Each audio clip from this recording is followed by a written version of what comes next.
Hi everyone, it's John Gualtieri here with this week's Power Shot. We're talking about miscellaneous items in your listing process, and we're going to transition today to the other side of the ball, which is you have a fully executed contract and you are talking to the seller after you present the contract and you're discussing the appraisal with the seller.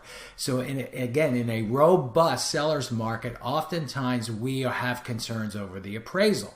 And so we'll say things like this to the seller. Well, Mr. and Mrs. Seller, let's not count our chickens before they hatch. You know, we got more than asking price, but we still have to get through the appraisal. So let's wait and see and keep our fingers crossed.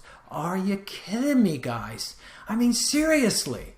Because then what's going to happen is you're going to get to the appraisal issue and you're going to be into a dogfight with the seller. And look, you know, at the end of the day, if you're handling it that way, that's what normally happens.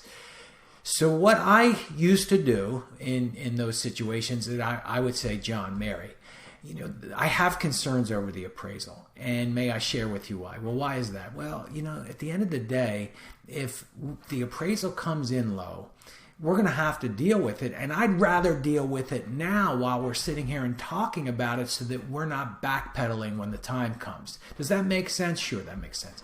Well, here's what I want to ask you respectfully for commitment.